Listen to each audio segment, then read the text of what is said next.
Hey guys, this is Luke and this is Khaleesi. We'd like to welcome you back to the second part of this three-part series on Assassin's Creed Odyssey. In the first part, we tackled the narrative, the RPG mechanics, all of that. In this part, we're discussing the gameplay, the combat mechanics, how it all ties together, the big boss fights, all of it. So if you want to see the narrative first, I recommend you do that. I'll have it linked down in the description box below. And as always, if you want to make sure that you get notified of the third part when it comes out, which is going to be discussing the DLC, how all of this ties together, and then any other questions and concerns that you guys have had over the last two videos, make sure to subscribe, like the video so I know to continue making more of these, and maybe even just give a like for Khaleesi because she's cool. So yeah. And okay, I'll say real quick, I know it's weird to start a YouTube video, especially one like this, by introducing a new dragon, but it's like the newest member to the family of this YouTube channel, so I figured I should introduce her. But yeah, she's the little one. She's just a little lizard. But we have fun. We have a good time. Anyway, enjoy the video. Yeah, I'll put you back in. As I just said, this is part 2 of a 3-part series on the game Assassin's Creed Odyssey. For those of you who missed the first part, I recommend that you pause this video and go and watch it. It will be linked in the description box below, and a card will pop up right about now for you to click on to jump to it. In that part, I discuss the narrative and we tackle how the game approaches storytelling and how that informs the overall experience within this title. As a result, some things such as the RPG branching choices in the narrative were already discussed and covered in more detail in the previous part, and so while we will briefly tackle them in this video, if you're interested in those discussions, the video is once again linked down in the description box below. And as always, make sure to subscribe and like the video if you want to be notified of the next part of this critique and for other videos like it. Now let's jump right into it. Now, it's no mystery that Ubisoft has been slowly changing their philosophy when it comes to open world game design over the last few years. If we look at their games from the early 2010s and early 2010s, it's clear to see that Ubisoft used to tackle these games in a very unique way. You see, I'm being facetious because in reality, Ubisoft's style of open world game became synonymous with repetition and boredom.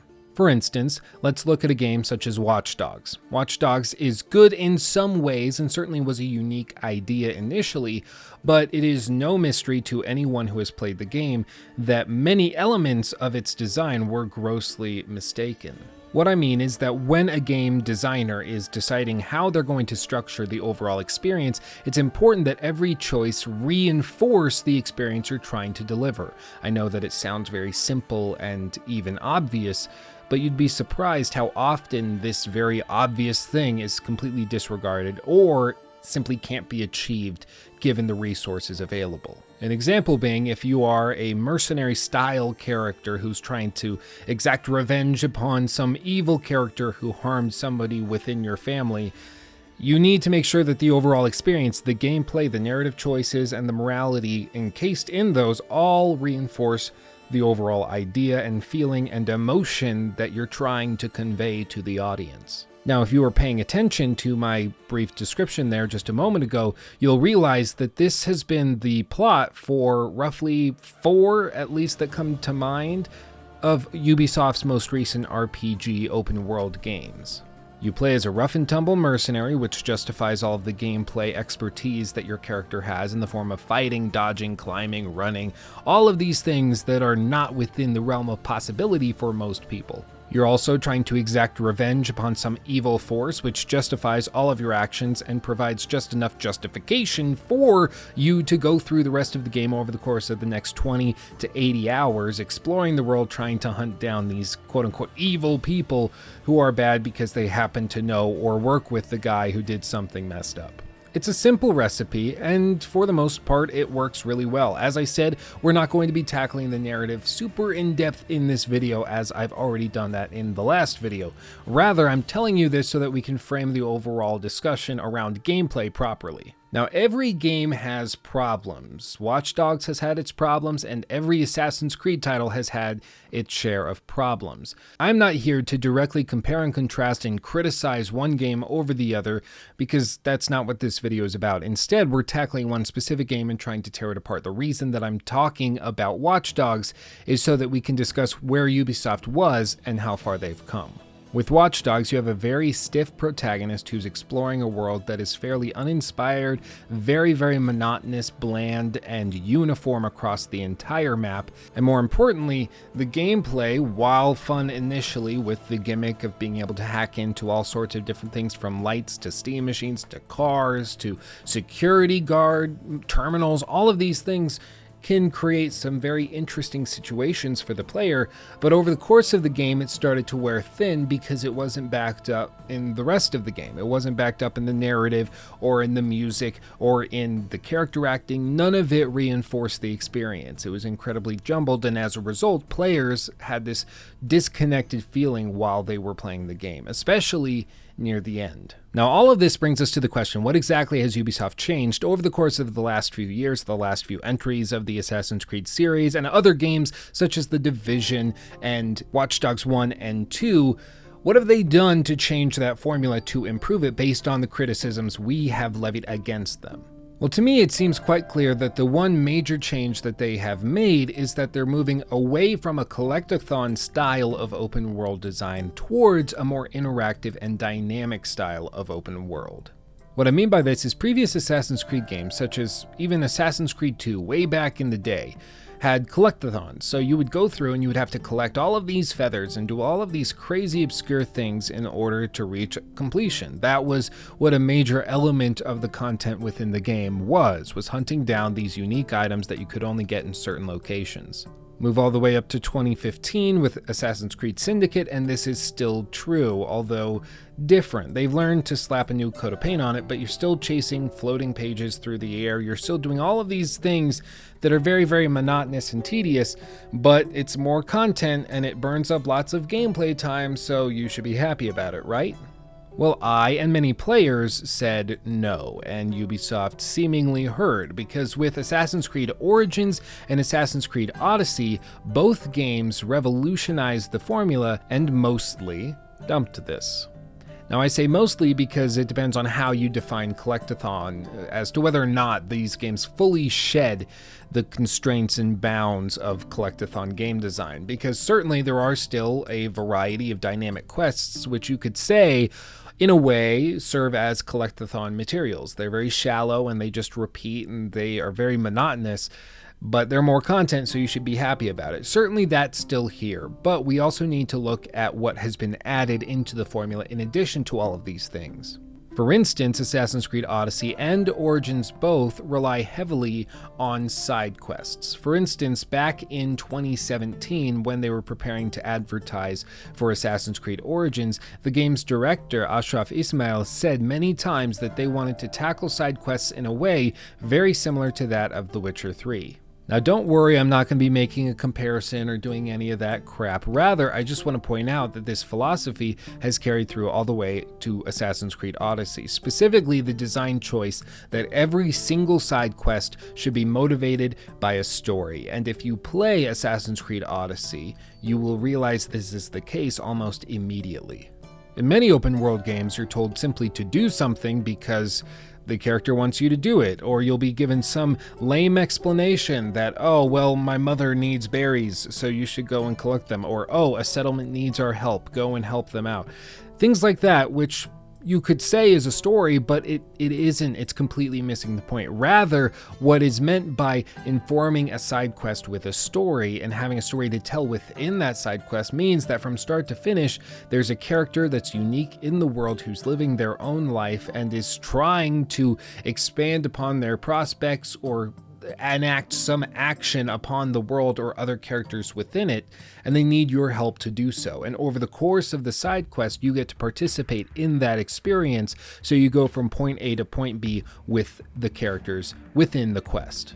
And this is part of what I, and so many viewers, perhaps even such as yourself, love so much about Assassin's Creed Origins and Odyssey. Specifically that whenever you go up and you engage in a side quest with another NPC, you will no doubt be exposed to a very unique story that catches your eye and makes you want to continue playing and exploring the world. And if you're looking for specific examples, don't worry, I have one, but I've already discussed it in another video, specifically the example of Supidio and his parents. I'm not going to spoil that side quest for this video. If you want to see it, I've linked that video down in the description box below as well. Now, so far in this video, we've been making a lot of comparisons between Origins and Odyssey and Assassin's Creed 2 versus Watch Dogs, the original, and The Division.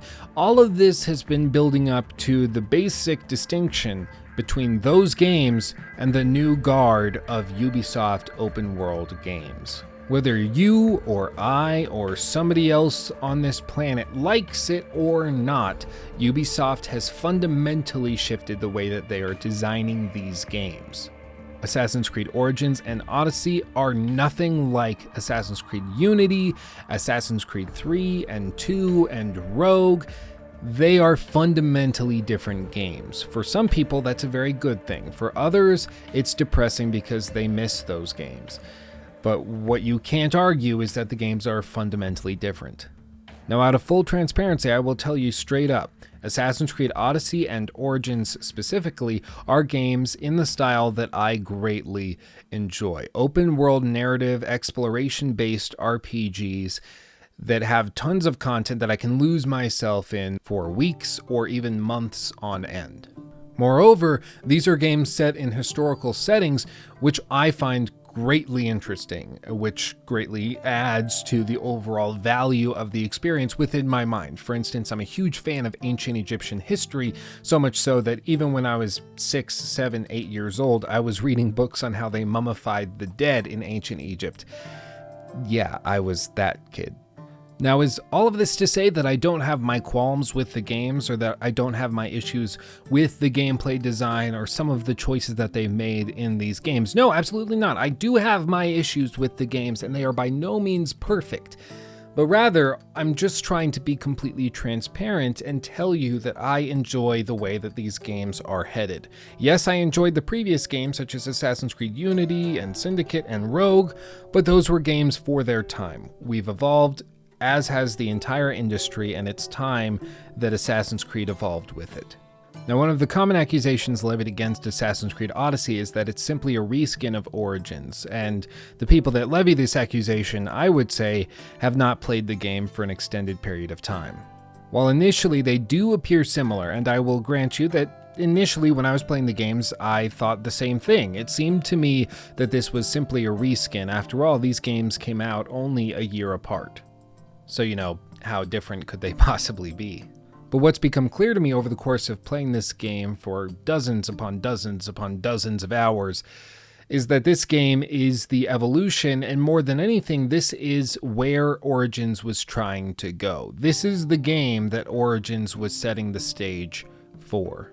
Everything from the water, ship, and swimming mechanics, to the combat systems, to the armor systems, to the way that damage is calculated, to the way that dodge animations are played. Everything has been leading up to this point. So with this, let's discuss some specifics. The game's world is one thing that it's been lauded for, and that is simply because it is huge. And in this world, water is very heavily used. To me, this seems like a direct response to all of the praise that Black Flag received, and if you played Black Flag, you'll see that the layout of the world within Odyssey is actually very, very similar to the structure that they laid out back in 2013 with that game. Specifically, the ocean envelops major islands or land masses, and those land masses hold certain cities and separate the map into different, I suppose you could say, biomes, or areas of the world that feel distinctly different. Now back with Black Flag, it was a very rudimentary system and style of this sort of map layout. More specifically, you could sail the ocean seas and you could go through the water in your giant ship, hunting whales and taking down trade ships and fighting other pirates. And it was fun and exciting and great. But if you wanted to go back on land, you only had a few port cities that you could go to. You couldn't simply land on an island and then go explore the entire island. Now, in Assassin's Creed Odyssey, you can do just that. It's completely open. Basically, if you can see it and want to go there, you can go there. For real. And I'll be honest, this degree of freedom is actually pretty crazy and very, very nice. Early on in the game, when you first unlock the ship, you'll likely feel like you want to go exploring and unlock many other sections of the map, which you are completely free to do. However, because this is an RPG with different leveling systems, you will, needless to say, encounter all sorts of creatures or other humans who are much higher level than you, which will keep you out of those areas for good. Well, I shouldn't say for good. At the very least, until much, much later in the game. For instance, when I was playing through Odyssey early on, I encountered an island with level 42 lions, which I didn't think much of. I thought they're frickin' lions. This isn't going to be hard at all, but they one-shotted me. Once again, because the leveling system is exponential, you will end up in these instances where even just 2 or 3 levels makes one hell of a difference, and so certainly going up against a level 42 lion when I myself am level 7 was not a great idea. Now, based on my estimations, the map can basically be divided into 6 individual parts: rural areas, city areas, military outposts, set pieces as I call them, ruins, and then the sea itself. And what I mean more specifically is within the rural areas, for instance, this is just widespread open areas of grass, trees, forests, and these can usually be divided into 3 subcategories, such as Spartan rural areas, Athenian rural areas, and then wild rural areas. The great thing is that you can actually tell the difference between these. When you're in a wild area, there are no people around, it is just you and nature, and these are the moments when you usually are hunting or just exploring for cool places. This is completely separate from the rest of the world and feels unique and in and of itself special. On the other hand, the Spartan and Athenian rural areas usually house farmers and smaller huts of people, lower populations, but each feel unique. And they've put so much attention to detail in this, even the lingo and the slang that the people use in these smaller villages will be different depending on where in the map you are. As a result, the quests that you accept within these unique areas feel incredibly unique to that specific area and the people within it. For instance, when you're in Athens, you will tend to find quests for very uppity aristocrats who are very full of themselves, whereas out in Sparta, you'll be doing more crude and rude side quests. It's a small detail, but one that has overarching impact across the entire game as a whole, and it's something that many people, I'm sure, are not even going to be actively or consciously aware of when they play through the game, because it's done so subtly. They don't call attention to it very directly, they just let it sit there, and for those of us who want to overanalyze the game, I suppose it's there for us. Now, as for cities and military outposts, these always break down into Spartan or Athenian. The game doesn't prevent you from tackling either one of these. You can tackle both or one over the other in order to affect the policies within the nation state you're fighting for. But just wait, we'll discuss that more in a little bit. Another category of areas on the map, as I said, were set pieces, and these are what I would characterize as areas of the map which are specifically constructed for unique moments within the game's narrative, or that you travel to specifically for some sort of visual component. This could be the island that you eventually find Medusa on, or, for instance, Pefka and Masara down in the southeastern area of the map, which is where you'll eventually find the Minotaur. Each of these areas has a very, very unique feel, but that unique feel is calibrated and designed specifically around one moment in the narrative that you go and experience, whether it be Medusa or the Minotaur. Each of these have their own flavor, and that flavor is painted all across that entire island where they are. And beyond this, we have ruins, which are very self-explanatory. These often are designed in such a way that they inform the player if they're looking to be informed, and if they simply want to explore and run past them, they can do so. What I mean by this is that most of these ruins have been placed, and there are notes around, or other side quests tell you stories of what happened in those ruins before they became ruins. Rarely will you find an area on the game map where there are ruins present and there's no story associated with them. Once again, the attention to detail that the developers went to in this game is off the charts, and I do not want to let that be understated. It is ridiculous the effort and attention to detail they poured into this world.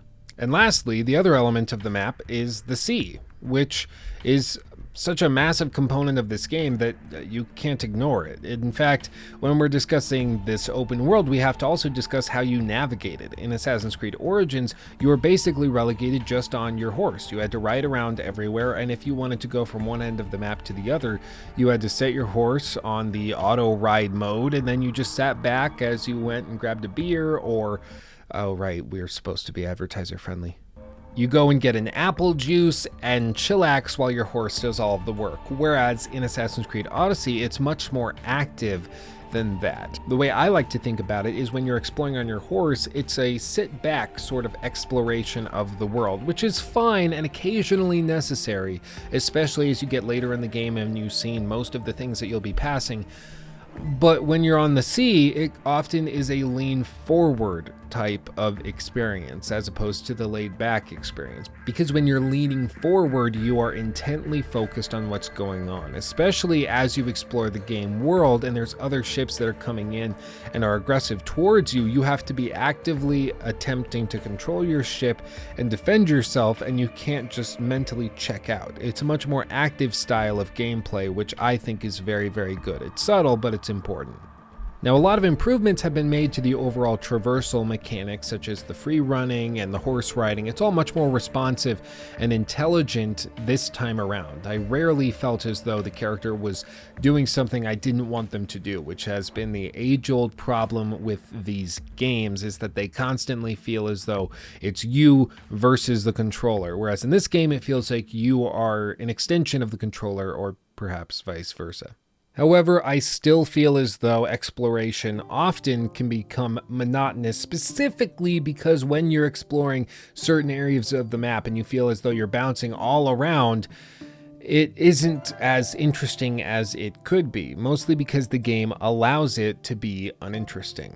What I mean is that if the game forced you to actively go and explore yourself or to run from one location to the other, and if the quests and locations involved in them were designed with this in mind, it could be done in a much more interesting way, as opposed to just saying run from this side of the map to the other.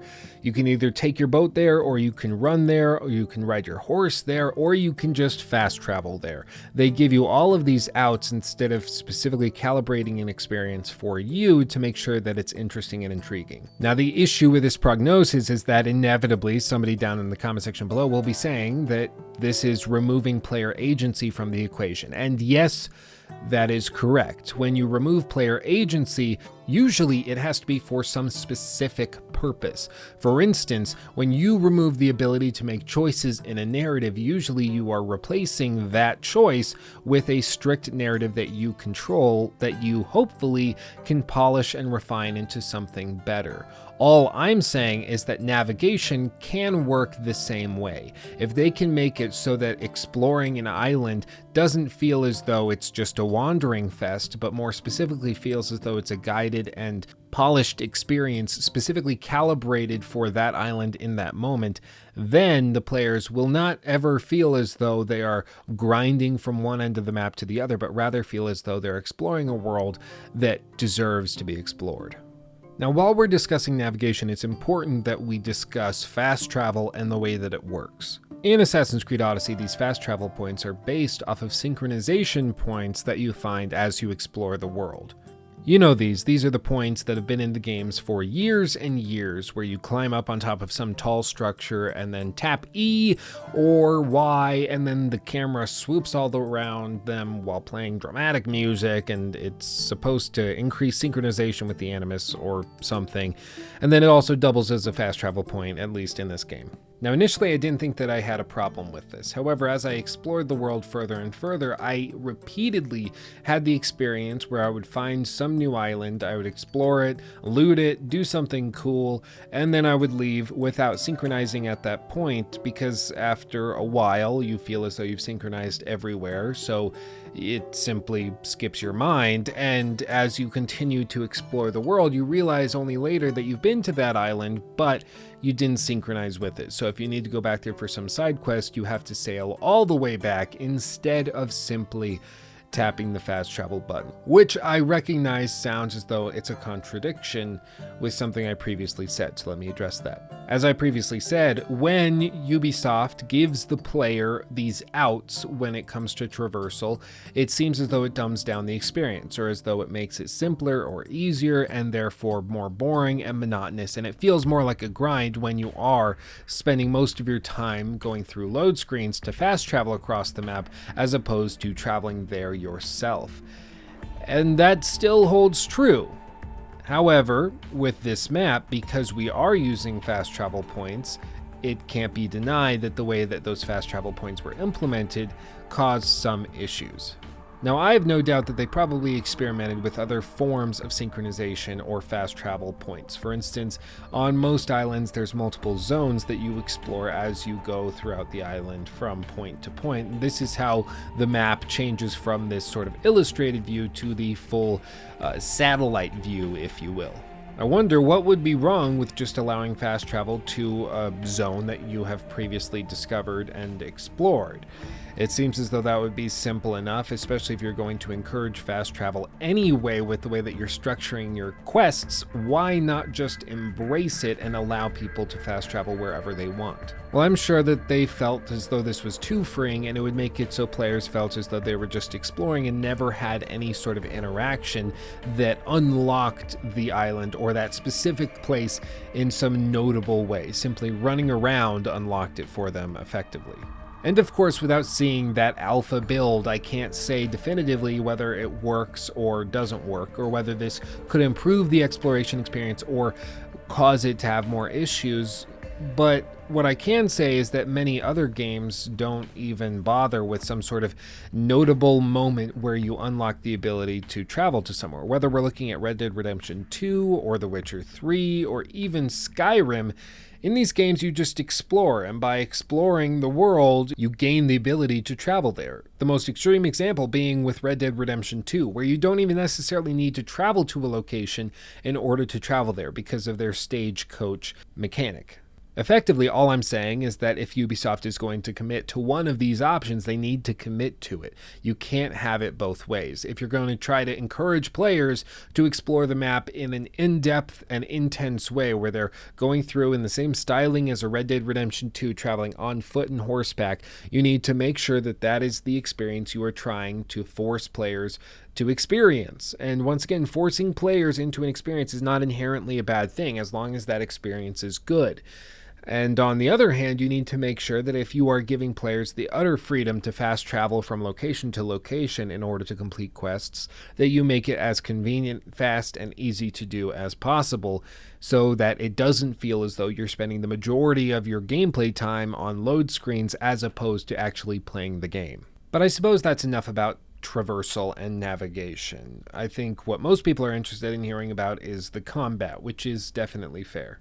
Now, the combat system is mostly built and defined by the equipment that you're using in a given moment. This includes swords and armors and how you've decided to level up your character through the 3-branch basic skill tree. Now, one thing certainly has changed a lot since Assassin's Creed Origins, and that's how the game systems handle elemental damage and a lot of the more RPG-esque elements of weapon customization that you would expect to find in a game such as this. What I mean is that in Assassin's Creed Origins, if you wanted to get a sword that had high fire output, all you had to do was to find a sword with just that. It had a special perk that allowed it to output fire damage specifically, and then you could perhaps boost it with some abilities here and there, or perhaps certain armor pieces, but for the most part, that was the main component.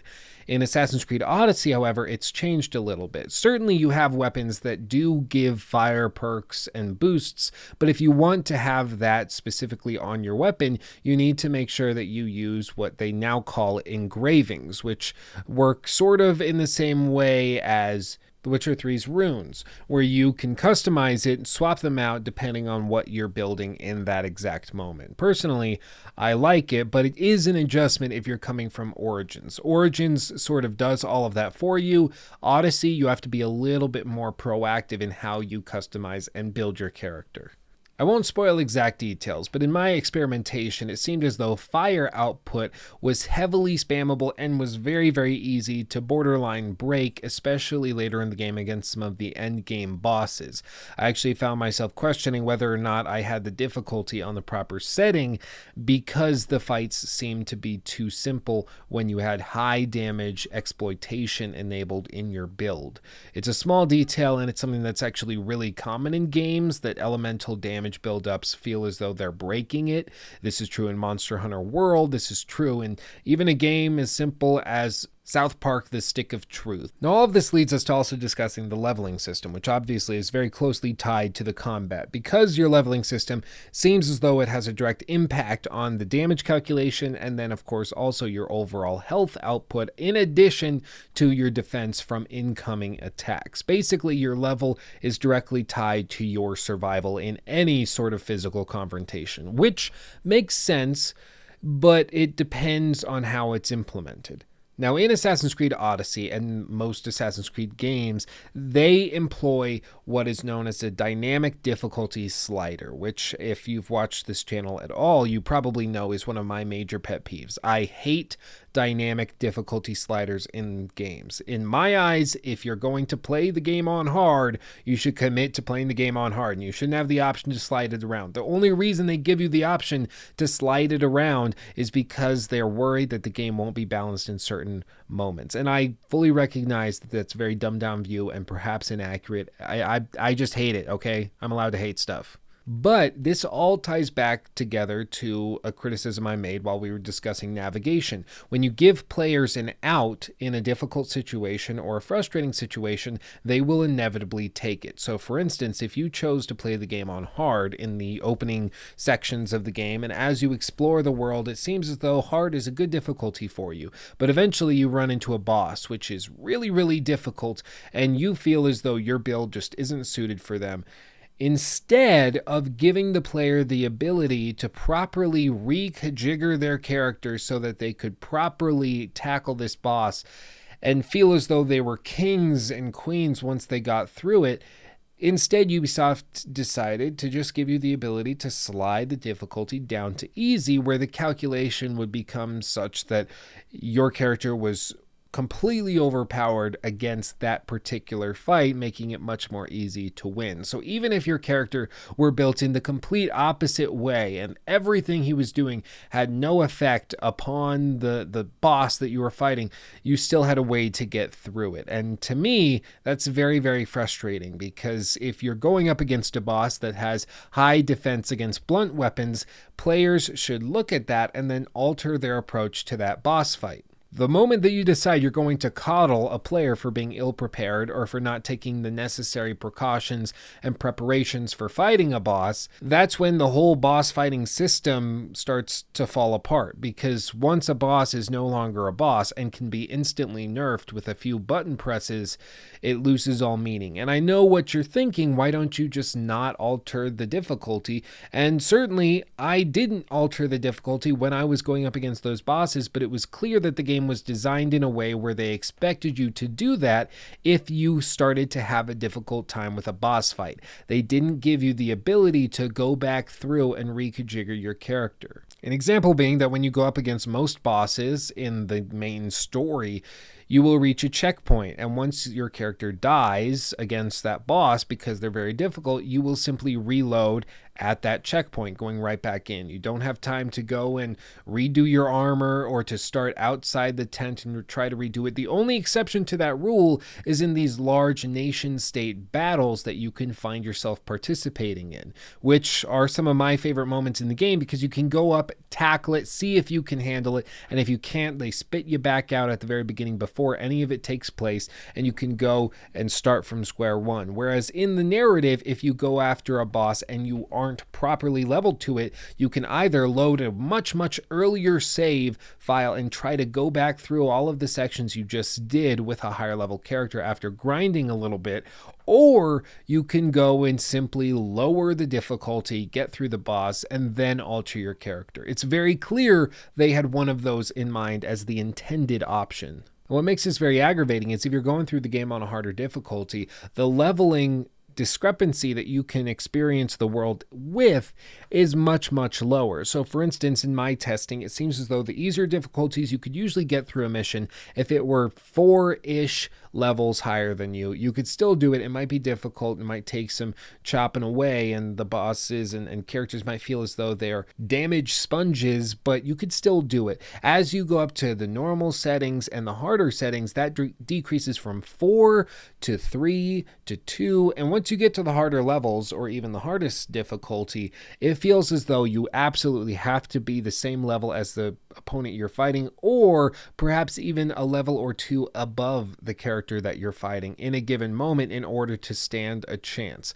Now, once again, that's all tied to the leveling and the balance, and they give the player the ability to adjust that, but it has many consequences outside of just these larger battles or narrative fights that you find yourself participating in. Specifically stealth. This is an Assassin's Creed game. You would expect stealth to be a major component, and certainly when you go through the games on the harder difficulties, often you tend to rely on the stealth more and more. You go through the game trying to avoid confrontation because it's much more difficult, instead sneaking around doing what you need to do. However, because Ubisoft has invested so much into their new fighting system, they want you to have those interactions and those experiences where you start to fight with hordes and hordes of enemies. So stealth has been gutted to a certain extent, so much so that one-shot kills and stealth kills with your sort of hidden blade are completely broken thanks to the leveling system. And what I mean by that is that you can't do it on higher level opponents. You just can't. You jump down from a roof, stab them in the head with your sword, and they get up with half health still remaining. Once again, I think I should say that I understand why this is the case, and I don't fault them for designing it in this way, but it does seem very strange that there isn't some compromise between these two options, because on the one hand, stealth feels as though you should be rewarded for participating in it. After all, it is an Assassin's Creed game. But on the other hand, if you, for instance, allowed one-shots to be possible no matter what the boss was, even if you were 30 levels underneath him and you could still one-shot him with your hidden blade thing, it does seem as though that would break the system very quickly. You could start spamming it and you could end up getting gear that is way higher level than you should be dealing with early on simply by spamming that ability. And once again, if players can do something, they will do that something. And the solution to this issue, I think they've already laid the foundation for, and they sort of dabble in it as you go through the game. And this is specific abilities for certain opponents and mercenaries, for instance, that you can encounter as you go through the game. So for instance, some are much more resistant to poison, others are much more resistant to fire, others can't deal with animal opponents, and things of this nature.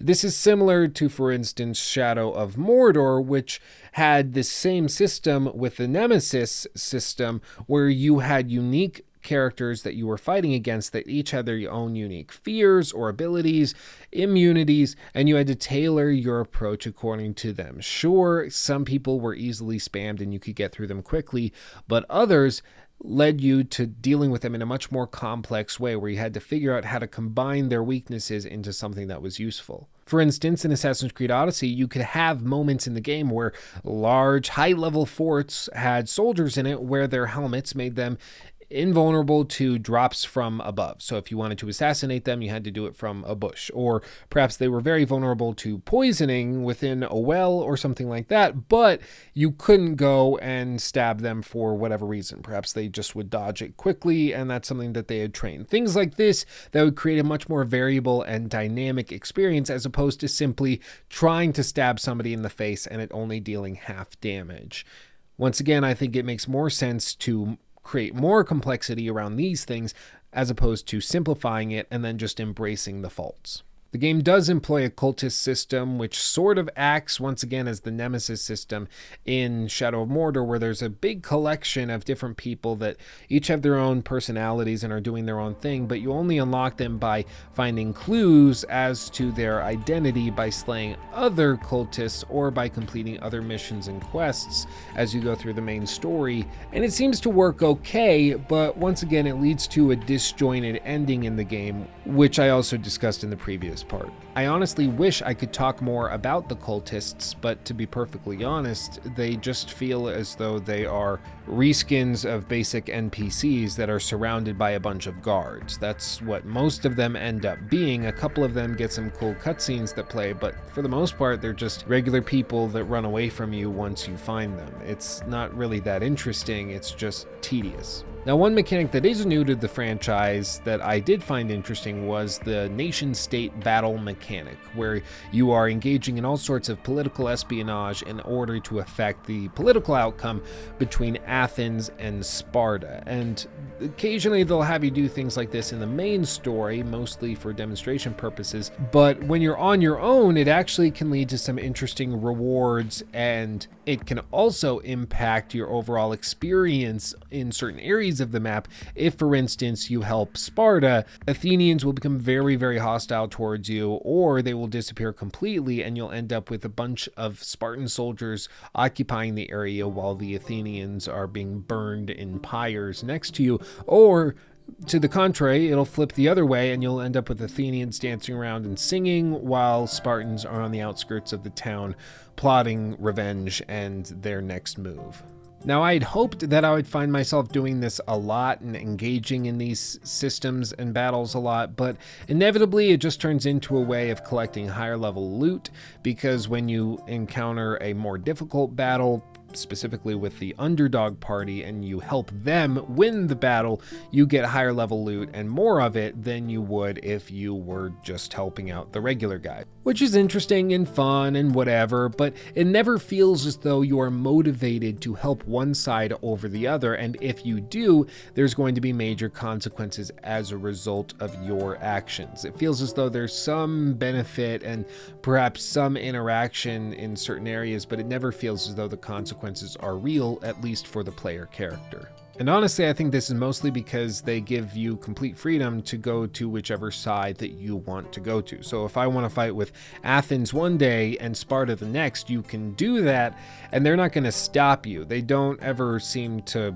become aware of the fact that you are the guy or girl that keeps killing all of their men in these battles, but whatever.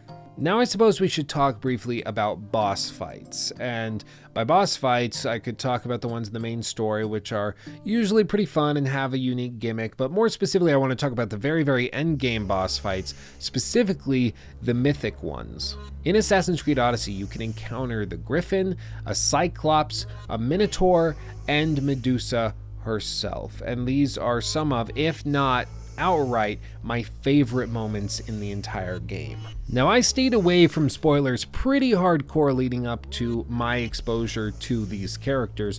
Of course, I saw Medusa in the trailer, and as I explored the main story, I never encountered her, so I felt as though I was still going to find her at some point on one of the higher level islands on the northeast side of the map. However, I didn't know what to expect. I especially didn't know that I was going to encounter a Cyclops and a Minotaur, and then also a Griffin, but I was open to whatever. As I explored a temple with another character, I started to feel as though something was a little weird or off, and I'll let this section just play for you because I want you to experience exactly what I experienced. Just, even if you've seen this before, wipe your mind and watch this and just imagine my face when this happened. This is it. The realm of eternity. The house of the gods. Creators of the universe. Outstretch your mighty hands and raise me to the heavens.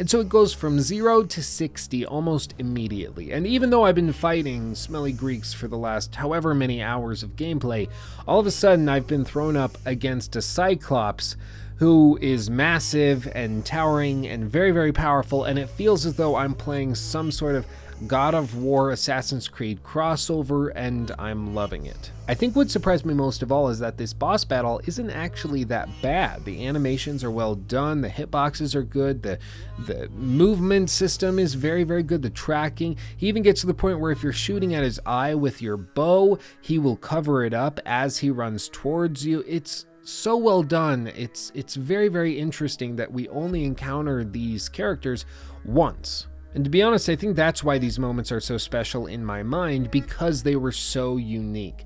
You only fight the Minotaur once, you only fight Medusa once, you only fight the Griffin once, you only fight the Cyclops once, you only do these things once. The developers didn't feel the need to copy and paste them all over the map after this moment. It's completely unique, and that's what makes it so special, their recognition of the exceptionality of this event. Each of these battles is unique in its own way. With the Cyclops, you gotta run around, get in, get your dinky stinky, do your thing. With the Minotaur, similar boss fight, but it's very dark and dank, and I decided to take my PC out and play this boss fight on my OLED, and I can highly recommend, if you have an OLED, even if you're playing the game on PC, go play this boss fight on your OLED. It makes such a difference. The boss fight is unreal when you're playing on a display like that. As for the Griffin, it's more of a quiz and trivia thing. It's okay, it's good, not great, it's whatever. But Medusa, I did find myself feeling as though this boss fight had the least effort put into it. It was very, very shallow, it seemed to go over quickly, and I didn't have much difficulty with it, even though I went in underleveled. Now, as always, this is just one man's musings. Perhaps you had a lot of difficulty on one that I found really easy, and you got through one really easy that I had a lot of difficulty with. Once again, it can be very unique and specific to your particular build. By the end of the game, my build was very specifically crafted towards fire damage with dual weapons and dual blades, so it could be just me, but I'd also be interested in hearing your experiences. Make sure to leave those in the comment section below. I'd like to hear how you experience these fights. Now, of course, there's a lot more to this game, and I'm sure I've skipped over a few things that you would like to hear about. Luckily, if I did, you can leave a comment down in the comment section below, and I'll read it while I'm preparing the final part of this 3-part series, so that hopefully I can answer any of those questions or concerns that you may have. The next part will be on the DLC that's been released for Assassin's Creed Odyssey, and we'll tie all of this up in a nice, tight bow. That video likely won't be anywhere near as long as this one, so make sure to subscribe to be notified of when it comes out.